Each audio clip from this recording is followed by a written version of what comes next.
Halo semuanya, selamat datang kembali di kelas saya. Kali ini dalam mata kuliah Tata Operasi Darat. Dalam pertemuan ini kita akan membahas tentang airport atau bandara. Di sini kita akan membahas tentang tipe-tipe bandara, terus area-area yang ada di bandara, ketentuan-ketentuan yang ada di bandara, dan lain sebagainya. Saya harap kalian sudah siap untuk belajar dan selamat mengikuti perkuliahan ini.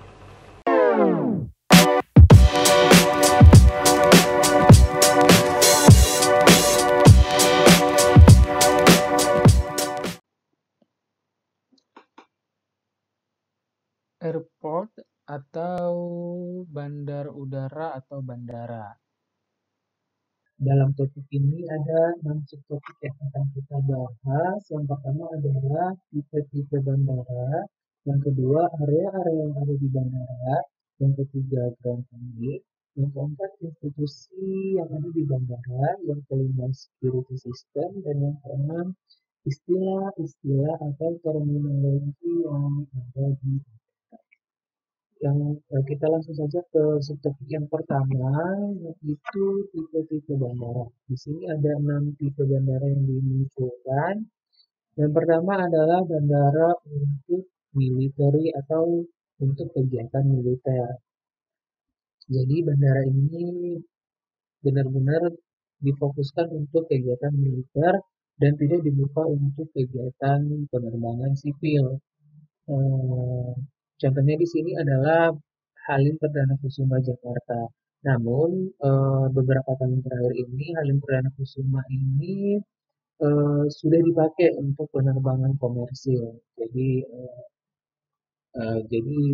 dia eh, selain untuk airport militer, tapi dia juga untuk airport komersil. Tapi ada juga beberapa bandara yang benar-benar khusus untuk kegiatan militer, contohnya kayak bandara Iswayudi di Madiun itu benar-benar khusus untuk kegiatan militer saja. Terus yang kedua bandara untuk pesawat ringan atau for light aircraft. Nah, jadi biasanya bandara ini landasan pacunya itu terbuat dari panel LED atau rumput ya, yang benar-benar spesifik untuk pesawat pesawat ringan aja. Contohnya kayak Pangkalan Udara Margahayu di Bandung. Terus yang berikutnya adalah bandara yang berada di tepi sungai, pantai atau danau. Bandara jenis ini sebenarnya cukup langka ya atau jarang ditemui, tapi ada. Contohnya itu Bandar Udara Bara di Skotlandia. Jadi eh, landasan pacunya itu langsung ke tepi sungai atau tepi pantai gitu. Dan biasanya jenis pesawatnya juga spesifik ya. Tidak seluruh jenis pesawat yang bisa landing atau take off di sana. Terus yang berikutnya adalah bandara untuk helikopter. Ini jelas ya, bandara benar-benar khusus untuk helikopter aja. Contohnya kayak Pangkalan Udara Atang Sanjaya di Bogor. Nah, berikutnya bandara kegiatan komersil khusus untuk domestik. Jadi bandara ini biasanya benar-benar untuk penerbangan domestik aja. Jadi contohnya di sini kayak Pangkalan Udara Padang Pemiling Bengkulu. Jadi penerbangan yang dilakukan di sini benar-benar untuk domestik aja, tidak untuk ke internasional. Dan yang selanjutnya adalah bandara untuk domestik dan internasional. Nah, di sini keduanya bisa dilayani. Perbedaan antara bandara domestik dan internasional biasanya di eh, penanganan eh, penumpang ataupun bagasi dari internasional itu sendiri kayak kalau misalnya di internasional itu kan ada kayak custom, imigrasi dan karantina seperti itu. Sementara kalau untuk di domestik eh, imigrasi kegiatan imigrasi seperti itu tidak dibutuhkan. Jadi perbedaannya di situ. Nah, kita lanjut ke area-area yang ada di bandara. Yang pertama kita bahas terkait dengan terminal building-nya dulu. Jadi terminal building ini atau bangunannya. Nah, bangunannya ini terdapat tiga area. Yang pertama public area. Nah, di public area ini terdapat parking area, terus kantin, post office, restoran, information screen, kayak ada itu jadwal penerbangan itu kan di depan yang ada tujuan dan asal penerbangan itu kemana dan flight time-nya jam berapa gitu. Terus information center, terus ATM dan toilet juga berada di public area. Public area ini maksudnya adalah yang benar-benar semua bisa diakses oleh orang-orang yang datang ke bandara. Terus yang berikutnya adalah restricted public area. Restricted public area ini adalah eh, area yang orang-orangnya dibatasi untuk masuk ke situ gitu. Jadi tidak semua orang bisa masuk ke sini. Contohnya itu kayak check-in counter. Jadi yang bisa masuk ke sini kan hanya orang-orang yang memegang tiket penerbangan saja. Orang yang misalnya yang mengantar, keluarga yang mengantar tidak bisa masuk lagi ke area check-in counter ini. Gitu. Demikian juga dengan security check, welcome back, terus money changer, souvenir shop, counter airline, restoran, dan toilet musola itu pasti ada di restricted public area ini. Terus yang ketiga adalah non-public area. Non-public area ini juga orang-orangnya terbatas dan orang-orang tertentu. Nah, di non-public area ini terdapat CIQ ya, Custom Imigrasi dan Karantina Counter, terus waiting room, apron atau ramp, terus port health office, terus bagasi claim area, lost and found, dan yang pasti dan misalnya juga ada di non-public area. Yang berikutnya adalah Air Traffic Control atau ATC. Selain terminal building, juga dalam sebuah bandara ada yang disebut dengan ATC atau Air Traffic Control ini.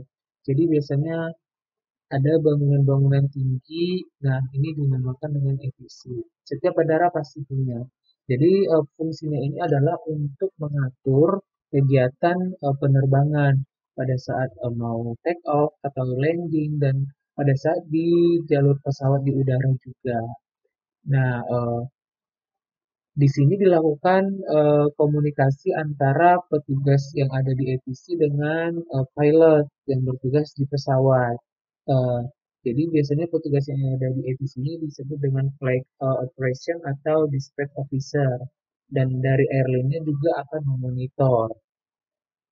Nah, pada saat landing ada juga sistem yang disebut dengan instrument landing system atau ILS yang digunakan oleh airport-airport komersil karena pada dasarnya pada saat landing ini merupakan kegiatan yang sangat paling beresiko ya, paling banyak potensi kecelakaannya itu pada saat landing. Jadi dibutuhkan yang namanya sistem seperti instrumen landing system ini. Nah, yang berikutnya adalah runway atau landasan pacunya ya. Jadi selain terminal building, terus ATC, ada juga area runway-nya. Nah, runway ini digunakan untuk pesawat pada saat mau take off dan landing. Idealnya panjang dari sebuah runway untuk sebuah bandara itu 10.000 sampai 14.000 kaki atau 3.300 sampai 4.300 meter. Dan untuk area bebasnya atau free zone-nya itu 900 meter. Jadi 900 meter persegi itu tidak boleh ada yang menghalangi gitu. Harus benar-benar clear karena itu akan mendukung kelancaran dari kegiatan pesawat pada saat mau landing dan take off gitu. Dan di pada sebuah landasan pacu atau runway juga harus dilengkapi yang namanya dengan white lines-nya seperti yang di gambar ini ya, dan dilengkapi juga dengan lampu-lampu yang bertujuan untuk sign atau penanda ya. Ada yang ya ada lampu berwarna putih, ada green, ada merah gitu. Jadi ini fungsinya untuk tanda atau signs gitu pada saat kegiatan landing atau take off khususnya pada saat malam hari ya. Pada saat malam hari lampu-lampu ini dinyalakan sehingga akan lebih memudahkan si pilot pada saat mereka mau take off ataupun landing. Terus yang berikutnya adalah apron. Eh, Apron juga merupakan salah satu area yang ada di bandara dan di mana dalam apron ini eh, ada petugas ground marshal atau eh, petugas parkir pesawatnya gitu ya kalau bahasa kita.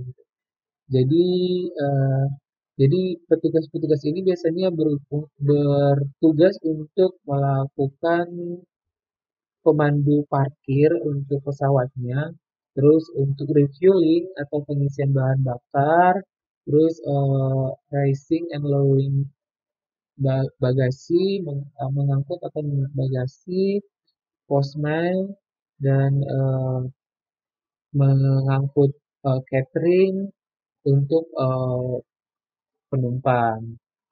Selain itu juga di apron biasanya dilengkapi dengan yang namanya garbarata. Ini ya, ini garbarata. Terus ini maksudnya garbarata. Terus Avio Bridge atau telescopic gangway ini contohnya. Terus taxiway yang ini ya. Jadi penghubung antara apron dengan runway itu yang disebut dengan taxiway ya. Ini yang berada di lingkaran merah ini.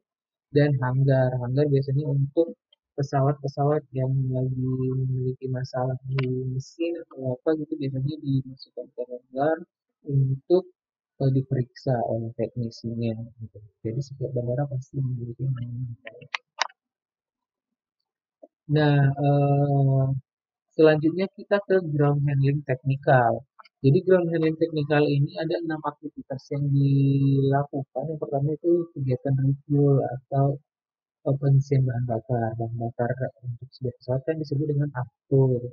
Terus selain itu clean onboard atau offline atau toiletnya, kursinya, dan pintunya semuanya dibersihkan. Terus catering, terus marshalling atau kegiatan pengundian pesawat pada saat sampai di airport. Terus teks transportasi atau transportasi untuk pesawat kan biasanya dari terminal ke pesawat biasanya ada jarak yang cukup jauh sehingga dibutuhkan untuk transportasi penumpang gitu. Ini ada kayak bus gitu loh di bandara. Terus air operation atau maintenance atau yang disebut dengan mode to airman atau eh, apa namanya informasi-informasi yang disampaikan oleh petugas yang ada di bandara dengan orang-orang yang bertugas di pesawat. Jadi ini ground handling secara teknikal secara umum di bandara. Nah, ground handling facts-nya khusus untuk eh, penumpang ada di departure section dan arrival section. Nah, di departure section ini ada beberapa pelayanan yang dilakukan seperti check-in, terus dokumen clearance, atau untuk memeriksa paspor, exit permit, terus fiskal, visa, dan lain sebagainya. Terus bagage handling, weight and balance, dan boarding gitu. Jadi ini ada di departure section. Nah, selanjutnya di arrival section ini ada kayak bagage handling juga, terus ada dokumen clearance lagi, dan lost and found. Ini fungsinya untuk menangani barang-barang atau pos yang kehilangan atau kerusakan. Nah, kita lanjut ke institusi-institusi yang ada di bandara. Institusi-institusi yang ada di bandara itu ada Airport Authority itu sendiri. Kalau di Indonesia secara operasional Airport Authority-nya adalah Angkasa Pura ya, Angkasa Pura 2 untuk bagian timur Indonesia Barat dan Angkasa Pura 1 untuk bagian Indonesia Timur. Itu di bawah Kementerian Perhubungan. Terus ada imigrasi petugas-petugas dari imigrasi yang untuk pengecekan penumpang-penumpang dari luar negeri, terus ada customs untuk pengecekan pajak-pajak barang-barang, terus ada karantina untuk pemeriksaan-pemeriksaan barang-barang atau tumbuhan ataupun hewan yang layak supaya tidak untuk masuk ke dalam sebuah satu negara. Nah, terkait dengan imigrasi, custom dan karantina ini akan dibahas lebih lanjut pada pertemuan-pertemuan berikutnya. Akan ada satu topik yang benar-benar fokus membahas ini. Gitu. Berikutnya adalah terms in the airport atau ketentuan-ketentuan yang harus dipatuhi oleh sebuah bandara. Nah, biasanya ini dibuat oleh ICAO ya. Ketentuan-ketentuan ini dibuat oleh ICAO untuk dipatuhi oleh setiap bandara gitu. Nah, ketentuan-ketentuan yang dibuat yaitu khusus untuk penanganan passenger harus menyediakan yang namanya porter. Porter ini adalah petugas-petugas yang biasanya yang ada di bandara yang membantu kita untuk mengangkut barang. Nah, kalau kita bertugas sebagai tour leader biasanya sangat membutuhkan jasa porter ini karena untuk mengangkut barang-barang tamu kita yang banyak akan sangat lebih efisien jika kita menggunakan jasa porter ini. Mereka yang mengangkut sehingga kita hanya bertugas untuk membantu men-check-in-kan tamu kita. Dan tamu kita juga nggak merasa terberatkan jika mereka tidak perlu untuk mengangkut barang mereka sendiri gitu. Tapi bagi yang melakukan penerbangan pribadi itu nggak tidak perlu juga untuk menyewa porter ini juga tidak masalah gitu. Terus yang berikutnya ada departure atau arrival lobby harus ada ya dalam sebuah bandara harus ada lobbynya karena di sini kegiatan untuk kayak misalnya kayak kita ngantar keluarga untuk atau teman gitu kan jadi biasanya di lobby ini terus harus ada troli untuk mengangkut barang gitu kan jadi sebuah bandara aja harus menyediakan troli ini. Foreign exchange, terus room to report, terus departure lounge equipped with cafeteria dan other shops gitu. Harus ada kafe-kafe dan tempat-tempat belanja. Terus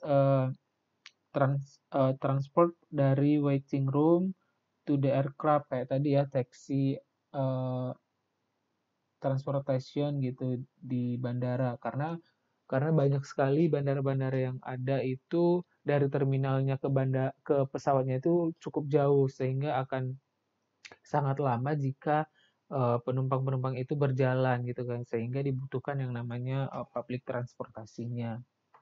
Oh, transportasi dari waiting room ke aircraft-nya.